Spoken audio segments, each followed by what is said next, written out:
મજા આવી બહુ. ઈ સોરઠને આપણે બધાવું હોય તો તમારા પડકારાથી ચાલુ કરીશું, બરાબર?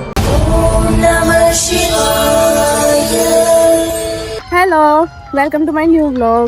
તો આજે છે મકર સંક્રાંતિ અને બધા આવી ગયા છે અહીંયા પતંગ ઉડાડવા માટે. જો મારા બાબુ ને બાપુજી, મમ્મી અહીં બેસી ગયા, પપ્પા અહીંયા પતંગ ઉડાડે છે ને આ બધા રાડા રાડી કરે છે અહીંયા. જો આ બીજા એક બે ભાઈ ભાભી અહીંયા જ છે, એક ભાઈ ભાભી અહીંયા જ છે. અને મને ફોટોસ ક્લિક કરવા જ પણ આ તડકાને લીધે ફોટો મારા આવતા જ નથી. ને અમારો એક વીરભાઈ ને હું તો બતાવું જે છે ને અહીંયા દિસાઈને બેસી ગયો જ. જો હંમેશા કા રડતો હોય કા કંઈક ખાતો હોય કા પછી આમ રીચાઈને બેઠા હોય. જો ભાઈ ગો બસ આવું જ કંઈક હોય. ના તારક મહેતા કા ઉલ્ટા ચશ્મા અમારી ઊંધા ચશ્મા પહેરીને ફરે છે ટીવી બેન. હેલો, હજી બીજા ટાણિયા મેણિયા તો નથી અહીંયા, ક્યાં ગયા કઈ ખબર નથી. હવે મારા બીજા ટેણિયા આવશે હમણાં, ત્યારે હું બધીને મળાવું તમને. અને બીજી એક ઇન્ટરેસ્ટિંગ વસ્તુ બતાવું તમને. અમે દોરો કેમ રાખીએ જો આ ડોલમાં. આ લોકો હમણાં ઉતારીને આવ્યા જ પતંગ ને ઈ ડોલમાં દોરો હતો, કેમ કે બધા બાકી આજુબાજુ વયો જાય. અમારા પપ્પા ટ્રાય કરે છે બીજી પતંગ ઉડાડવાની પણ ઉડતી નથી. ને આ બેન કામ કરે છે પતંગ તોડવાનું. હેલો, હેપી મકર સંક્રાંતિ કહી દે બધા.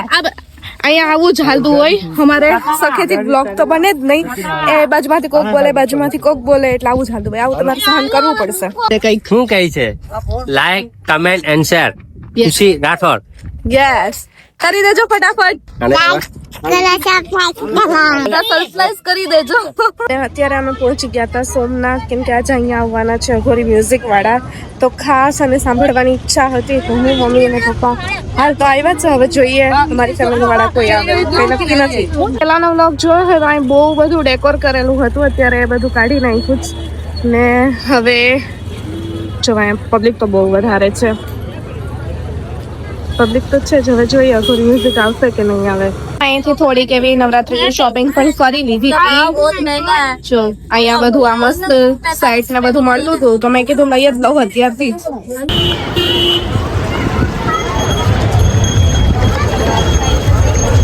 એવી શોપિંગ તો કરી લીધી છે મેં, અને હવે ટાઈમ થઈ ગયો છે એ અઘોરી મ્યુઝિકને આવવાનો.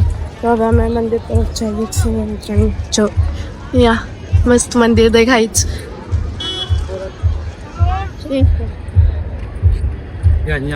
એનો અમે ક્યારના વેઇટ કરતા હતા, ફાઇનલી આવી ગયા છે. તો હું બતાવું ચાલો. પુરાની વાર્તાઓ સાંભળવા મળે આખી દુનિયામાં. તમને ખાલી બે જ જગ્યાએ સિંહ જોવા મળે, એટલે કે હાવજ.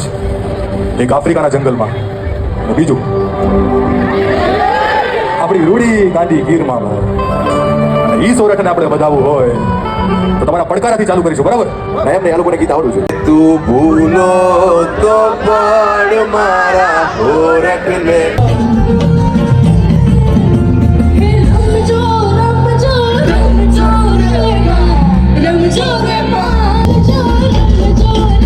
આપણે સરકારી ઉપર તમને ધૂમ મચાવી. હર્ષદભાઈ માટે એકવાર અવાજ કરજો. બધા મસ્ત રમીને આવ્યા. મારું નાક જો તેટલું લાલ થઈ ગયું. નેચરલ બ્લશ એટલા ટાઈમ પછી કઈ એક્ટિવિટી કરી ફિઝિકલ. અહીંયા બધા ફોટોસ પાછળ કરાવે છે. મજા આવી બહુ.